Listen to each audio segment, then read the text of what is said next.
I am experiencing a lot of grief lately. How I am going to deal or how I can cope with this. Um, how I can help my friend who lost somebody that is very dear to them, and I am here unable to travel or unable to go to the funeral. Those are the questions that are coming often in our email, in the podcast, or in the YouTube comments, or in the Facebook group. And I know this is very difficult time for all of us. So stay with me because I promise you it's going to be an amazing episode with Dr. Liz Caine. Let's start.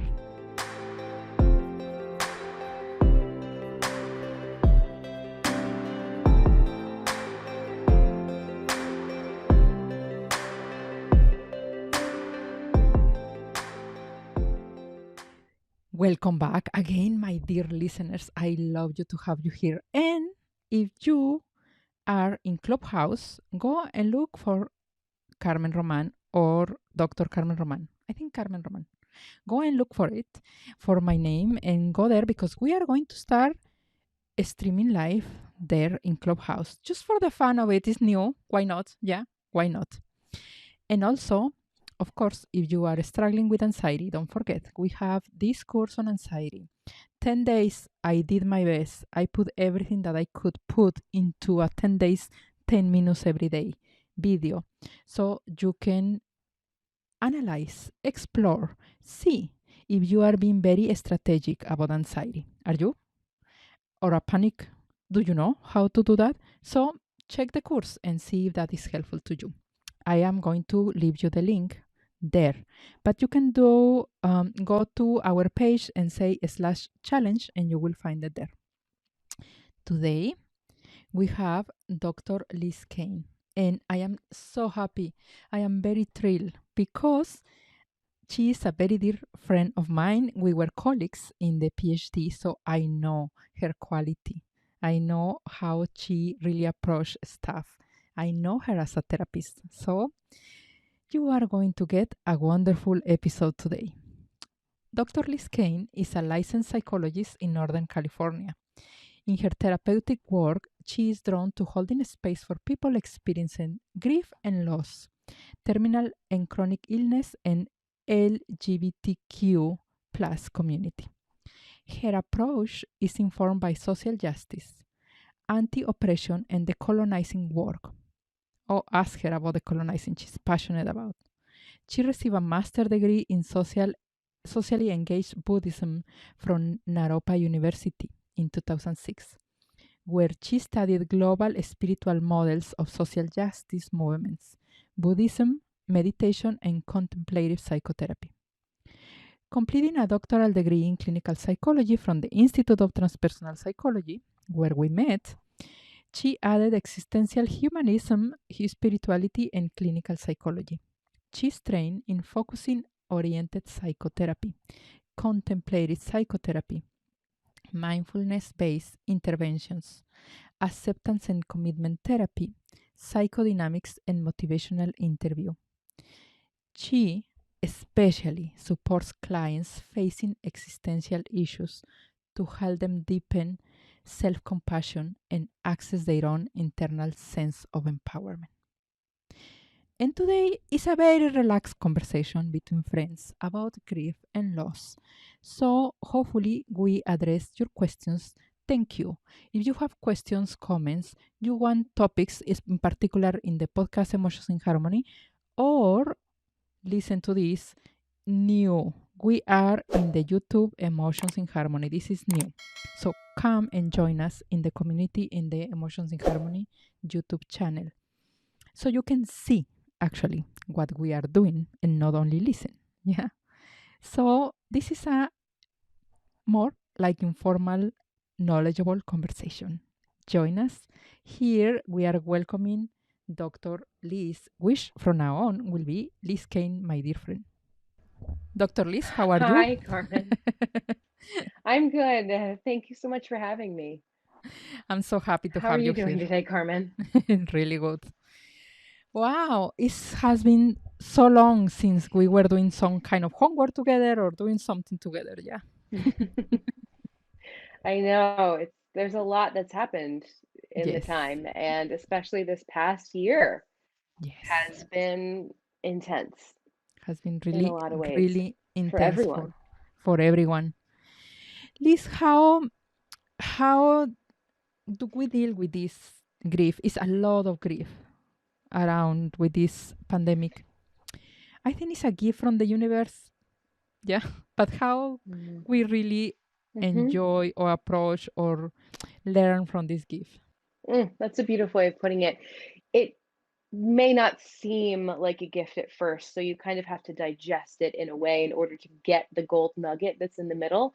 And I think the digestion process is kind of what you're referring to, and sort of how do we manage this? And um, one definition of grief is unwelcomed loss, meaning a loss of some kind that we did not bring about, we didn't want. And there's been so many types of unwelcome loss in this past year, whether it's the loss of an event that you'd hope to have, even if it's just your own birthday party, or a wedding, losing a job, losing a family member, whether it's to COVID or not. The context for the death has been one of extra distance, losing physical contact with human beings that we care about. Humans are herd animals. We like to be together. We like to nurture and support. It's just fundamental to who we are. And the way we have to nurture and support each other right now is literally the opposite of what feels natural to us. The way to keep you safe and for you to keep me safe is for us to be in separate places right now. 2 years ago, we would probably be in the same room having this conversation. But now, because I care about you, I'm not going near you, but that doesn't make sense on some levels. And so there's a loss there. And so there's so many layers to the loss. Um, yeah, it's a lot for sure. And so what do we do with this? Um, Yeah. Other yeah, than breathing that's the deeply, what questions. And some, what we do. yeah, well, sometimes we just feel overwhelmed by it. And that's actually okay. It's normal to have days where it's hard to function, where you feel like just doing the basic things is enough. And I think part of it, a really important step in all of this, is being gentle with ourselves, acknowledging and understanding that this is a lot, that we've been given a lot to manage all at once with not a lot of support. The government, honestly, whoever, there's so many places that could be doing more and they're not. And so we're kind of left managing so much on our own. Yeah, that's true. So, yeah, sorry. I think you are touching very, very significant points. It's like even the loss of the birthday party, um, the loss of employment, sometimes, yeah, or the revenue, or the loss of me going and sitting in the restaurant. Yeah, it's like Yeah, even simple stuff that we took for granted before. Yeah, it's just yeah, yeah, exactly. it's just let me tell you, and not many listeners know that fear yet, because that was a year ago. Actually, we are recording this exactly when the all of this started a year ago. And a Yeah. year ago, when all of this came, I was so sad that I couldn't put myself together to talk in the podcast. It was so difficult that I was like, I don't feel like cheerleading anybody right now. Or I don't feel like even Mhm. opening the microphone. Yeah. And then I start thinking and say, the way I feel, many people feel right now. So I just open the microphone and I start kind of a journaling with open mic. Yeah. We start kind of journaling. This is week 1, this is week 7, or this is week 10. We didn't do it every week, but then I invite my husband and we start kind of sharing what we were feeling. Um, because it was difficult to make sense of it. Yeah. Yeah. It was very difficult. Yeah, exactly. It thrust us into an existential conundrum that we weren't really prepared for. Hmm. Um, Meaning confronting um our own mortality. The pandemic is literally a threat to our lives or to the lives of the people that we care about. It was, how do we maintain meaningful connection with the people that we care about and our communities while being distant from them? That was something that we all had to learn to do and is still challenging. Um, and yes, I think it's great that you're able to demonstrate for everyone that, yes, just because we're doctors and psychologists doesn't mean that it didn't land heavy for us, because we're human beings and everybody had big feelings about this. And so it's not like, oh, there's something wrong with me as an individual because this has been a lot to deal with. It's just, this has been a lot to deal with, and that's okay. And I think the an important piece is to remember that we are still connected even though we're at a distance. And it's harder sometimes to remember that when we want the physical contact, but to Yeah. remember that our hearts are still connected. Energetically, we're still interconnected. We still have an impact and a connection with our communities and with our loved ones, even at a distance. And that's something with the grief, too, is that knowing that I'm not alone in my grief. You're holding a piece of the collective grief. I'm holding a piece of it. Everybody that's listening right now is holding a piece of the grief that we all share about, yes, all of the people that have lost their lives and all of the other unwelcomed losses. Um, Students that graduated and couldn't have a graduation. Um, Children's first birthday parties that just couldn't have friends over, and even the joyful times that we would have had, those are also losses, and together we share in that, and that collective sense of heart connection, I think, is something that's important to bring our attention to, so we don't feel so alone in it, because social distance can make us feel alone when actually we're not. We're all doing it together, Yeah. just separately. Liz, how we normally in clinical psychology or in work, we normally work with grief when somebody lost somebody or lost something, yeah, and they Mhm. already lost it, and they have 6 months now in the recovery process, or they have, it was Mhm. a one-time event or something like that. But here is a continuous event. I'm losing every Mhm. day. I'm so tired of, damn tired of losing. Yeah. Yeah. Fatigue. Now Yeah. we are, and I am seeing in my clients, Yep. we're seeing fatigue. Now it's like, uh, I have a dream last night about me forgetting my mask and like, oh, my mask, oh, my mask, oh, damn, my mask. So we are fatigued. What kind of grief is that? Yeah. Chronic grief, or how we call it? I don't know if there probably is a term for it. I may not know Well, it, but it does sound like a very chronic. You're describing something very chronic and continued that just keeps happening. Um, and I think that an important step there is to actually spend time each day honoring and acknowledging the grief. Like, I know it's something, it's like, oh, I just want it to stop. I want it to go away. But pushing it away actually makes it worse, because it just kind of accumulates. It's sort of like, oh, I have this one dish from my dinner. I don't feel like washing dishes right now. Well, you can only do that for so long before the pile gets too big. And so it's the same thing with our emotions, and especially when the grief keeps coming. And so it's a matter of spending time with your grief each day, but not to wallow in it and not to get lost in it, but to listen to your heart.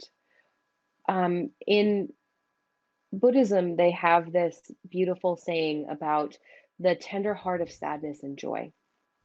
And if you look into your heart, you realize that we have grief because we have joy, and we have joy because we have grief. And so, what you really want to do is, yes, listen to your grief. Listen to what it needs. How does it need to be shared? Maybe it doesn't. Maybe it just wants to be felt and seen. Maybe it wants an image to be expressed. Maybe it wants movement in your body. Maybe it wants to write a letter to a loved one, whether they're alive or dead. And then after that, we need to find the joy. Mhm. So, where is the joy in day to day life? Do you have a pet? Are you able to just even go outside and look up at the sky? Are you able to connect with nature? Are you able to get a hug from a loved one in your family, in your household, in your direct household? What brings you joy as well? Is it a hobby? Is it just laughing at funny TikToks? Anything that just helps tap into the heart of your joy as well. And listening to that. How does my joy want to be expressed today? And it's not to negate the grief or push it away or make it not exist. We're not trying to correct grief. Grief is actually just as vital to our existence and human experience as joy is, but it's so that we don't get so stuck in the grief. Mhm. You don't want to kind of dwell in it and then get lost in depressive thinking and getting kind of down in it where it feels like you just stuck and can't function. So we want to balance it out. Liz, as in our work, and I imagine for you too, we we need to kind to put ourselves together to go and work with some other people's grief. Yeah. Mhm, And you were, as you were saying, find joy, look for the pet or for something for laugh or something. I saw an increase in YouTube of videos of what to do with your mornings. This is mhm, we start sharing. This is step number one, step number two, like get out of the bed, get a shower, get a good breakfast. We needed to go this the YouTubers, we needed to go this time to this level because mhm. when we are in grief, we forget the basic self care. Yes, Yeah. yes, exactly. Yeah, and it really is important. You might even put a list on your wall to make sure you've ticked off those things. Like, have you had enough water? Have you had enough food? If you know a loved one is grieving someone, maybe a friend of yours lost a family member or something, you might call and check in on them. Hey, do you have enough toilet paper? Do you need me to pick up anything at the store and drop it on your doorstep? Have you been eating lately?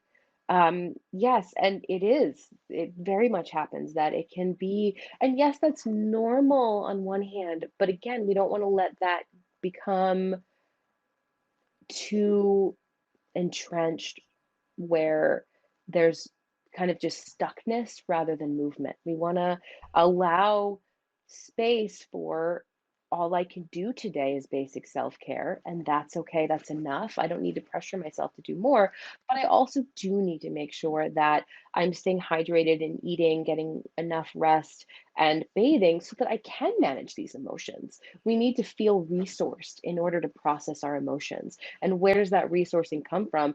Literally taking care of our physical bodies is a really important part of resourcing, and also nurturing our souls. If there's something that um, soothes your soul, um, being in nature or even just looking at videos of nature, it might be prayer, it might be contemplation, any kind of spiritual or religious Mhm. tradition.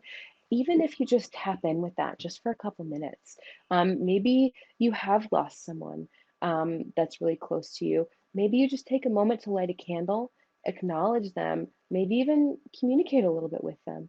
Let them know what's going on, let them know that you still feel them, you still love them, and then maybe seal it in a way and then move on with your day so that we're taking the space to actually honor what's in our hearts. Actually, in research, they found out that people who care for others tend to be happier. Not overcare, yeah. When you are the caregiver all the time, doesn't work like that. But when you care for Not, other yeah, in a no, good not proportion, martyrdom. Yeah. in a good proportion, then you will be more happy. Yeah.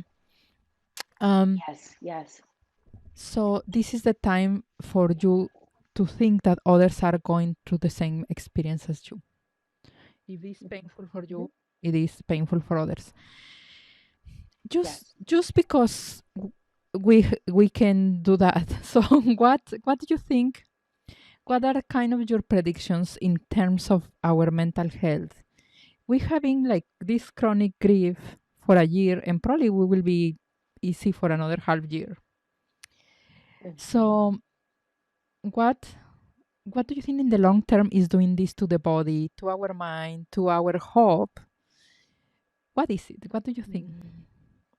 In the next, are Well, we I going to think, see ourselves for the next 5 years or 10 years in recovery? Or yeah, absolutely. A lot of times when somebody that we're close to has died, we can't talk about it right away in a particular way. We're still in shock for quite some time before we can really delve into Mhm. what that relationship with that person meant to us, whether it was complicated or very simple and very loving. And so you'll notice, even pre-COVID, maybe somebody will die, and then years later they show up at a grief group saying, "Well, my grandmother died 5 years ago." And I'm here now to deal with the grief because there's so many layers of just attending to and addressing it that unfold over time. So this isn't a like, oh, and now we're going to go back to normal. Once everybody's vaccinated, everything's fine. It's not. Yeah. This was and continues to be a traumatic for many people event. It brings up old traumas as well, not just grief, but also Mhm. old traumas. And so then that's going to need time for healing and repair. And I think some of the effects of it aren't even going to be seen for a couple of years. I think it's going to take people a little while to even go, wow, that was so hard. I was in basic survival mode.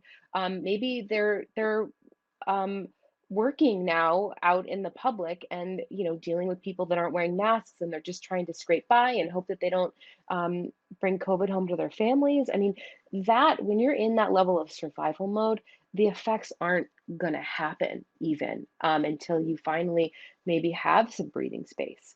And so I do think that this is going to be an ongoing um, mental health pandemic that's not going to stop the moment we quote unquote get back to normal.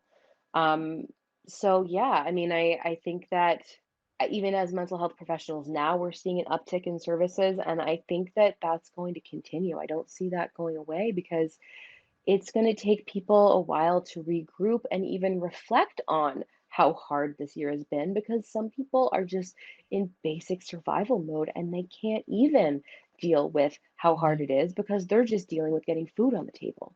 Yeah. Um, True. so yeah. So, mm, not in the recovery mode quite yet. No. Now, I mean, Yeah. True. very no. I mean, it's it's like yes, we want to Hmm. take care of ourselves and process our emotions to the best that we can while we're in it. And knowing that this is a process, not an end goal. And so it's not going to suddenly just be over or now I've recovered because, it's been 6 months of being back at work. It's this past year has been, there have been so many layers to it. Um, Hmm. Politically, what was going on in the country, um, just so many intense things. And that affected us collectively as a country and then globally. The whole world is going through this pandemic. And different regions of the world are going to recover at different rates because of privileges and resources being um, in one place in some places and less so in others. And so if you're in any way connected with a region of the world that is in a slower recovery process, you're still going to carry that emotional knowledge in your heart and your being about your communities and other places. And so it's yeah, it's just it hit us really big. It's sort of like I imagine like a big boulder landing in a lake and the ripples are going to keep going Yeah. um, for a True. while. That's true. Yeah. Well, it has been delicious being here talking to you, and we can keep talking on this topic forever. So, yes, Yeah. if you are listening here or you are watching this video, put us your comment. Put the comments in the section. Um, what is it? What is it that is helping you? Let's give you that question. What is it that is helping you so you can inspire us also to do the same. Like it's helping me to go for a walk, it's helping me to sleep better. It's, I don't Mhm. know what is helping you. So in Mhm. the comments, we Mhm. inspire Mhm. each other in the community. Yeah. hmm Something That's else, great. Yeah. Liz, to close this interview. Mhm. You want? Is there something else that you would like to say? Sure. Yeah. I do. Yeah. I think something that's really important is getting in touch with our hearts. Mm-hmm.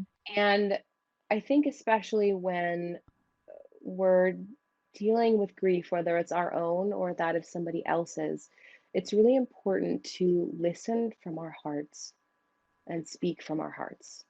Yeah. So when I'm attending to my own grief, I'm listening with my heart to my own heart in a way. And when I speak to myself, I'm also listening to my heart for the true words that resonate, that are kind and compassionate. And so I can do that and hold space for myself that way. Mm-hmm. Usually I kind of drop into my body and do some deep breathing Mm-hmm. and then bring my awareness to my heart and hold it very gently. Just listen. It may not be words, it might be an image, it might be an energetic quality, it might be a memory, but my heart holds important information. And so I'm just listening and I'm letting it know that I see it and that I care and that I'm here for whatever it needs.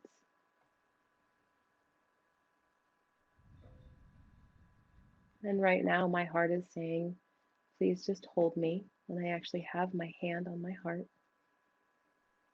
and saying, please just listen, be here with me, and hold me.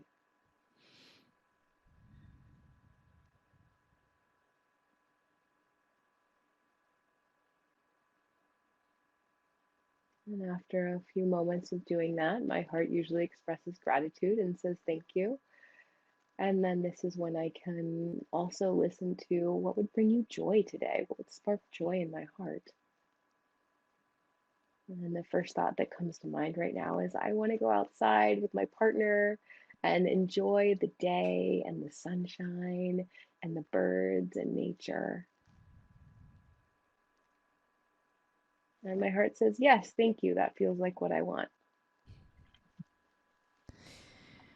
Wow, that was a delicious way to finish this session. And you can rewind and use this little piece to use it every day. So we can actually, probably we will cut it and put it in a separate episode for you. This little 1 minute or 2 minutes meditation. Um, thank you, Liz, for being here with us today. And thank you so much, Carmen. I really appreciate this opportunity and to take the time to even just share with a friend and listen to our hearts together. It's Mhm. really beautiful. Yeah.